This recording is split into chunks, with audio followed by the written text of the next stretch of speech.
Like what you see? Like to be in the know? Visit facebook.com/WBGU and like us today. Stay in touch with what's new at WBGU-TV, national PBS programs, local productions, station events, and more.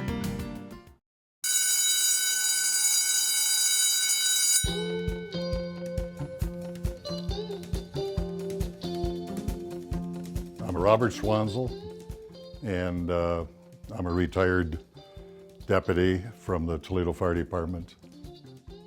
My family's been associated with the Toledo Fire Department for 112 years.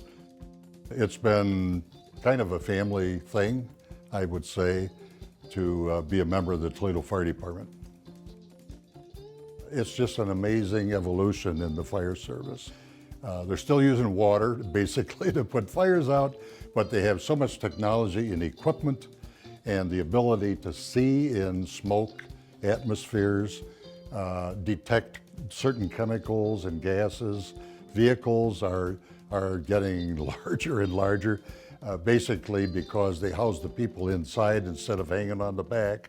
And then the equipment that they carry today, that's lighter weight. Air tanks are lighter today than they were when I first came on the job. And then the equipment, the Kevlar and Nomex that they wear, much more useful, more technology oriented, and it's just an evolving process.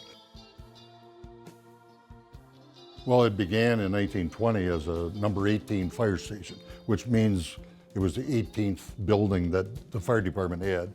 After a while, this became an obsolete building. So we've been in here since about the mid-'80s, around 1985. And it's really served our purpose very, very well. As soon as people began to understand we had a fire museum and we were collecting the history of the fire department, it was magic. Things began to appear.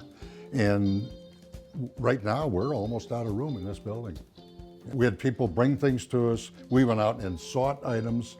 We inventoried old equipment and apparatus and suggested it be given to the Fire Museum for a display and for artifacts that we could keep as part of the history of the fire department. So we've really been very fortunate in being able to maintain apparatus, tools, equipment, and people that are willing to come in and help us. Today we have a shop next door, and we're able to restore, do a lot of actual vehicle restoration. A while back, a group from Trilby had toured the museum, and they knew of an old fire truck they had in Trilby. And the fire department didn't exist anymore, but one of the men saved one of the vehicles. And we eventually got the vehicle. They donated it to us, and we restored it fully, and it's on display. It's a 1919 Model T fire truck, and we really are proud of that. But this room that we're in, this is what we call the room for our Neptune, which was Toledo's very first bumper back in 1837. That's a long time ago.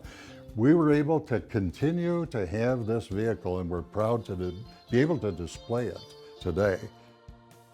I've got something sitting behind me it's an old helmet. And I'm very, very attached to this helmet because my grandfather made this helmet. He came on the department in 1900. He had been a shoemaker by trade. He could sew leather. And firemen would say, "Frank, could you make me a helmet?"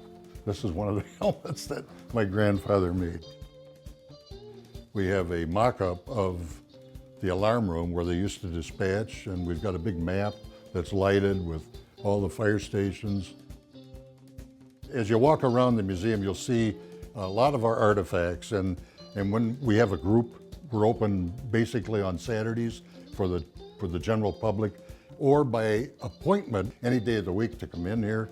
Plus, there's the educational aspect that the fire department runs in our building.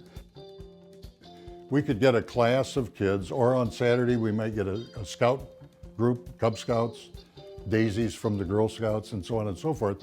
And we first take them on a tour, and then when we take them upstairs in the educational room, we've got one boy's going to sleep in bed, and a couple of them are going to dress up like little firemen, you know, and somebody's going to walk by the house and see smoke and call the fire department. So they all learn the different aspects of discovering the fire, reporting the fire, getting on the scene, rescuing someone if that's necessary, and putting the fire out. And there is a pole upstairs. They go up a little stairway, get on the pole, slide the pole, ring a bell. It's just a lot of fun. And while they're here, they have a good time and they learn something. We have really two purposes here. Essentially, it's to preserve the history and artifacts of the fire service and the technology as it has improved, but we also serve a purpose as an educational facility. We kind of consider ourselves one of Toledo's best kept secrets, and we don't want to be that way. We'd like everybody to know and everybody to visit and to come here and have a good time and ask some questions and learn a little bit about the fire department that's out there every day. Scenic Stops is brought to you by WBGU-TV. Support great local programming by giving now at wbgu.org/pledge.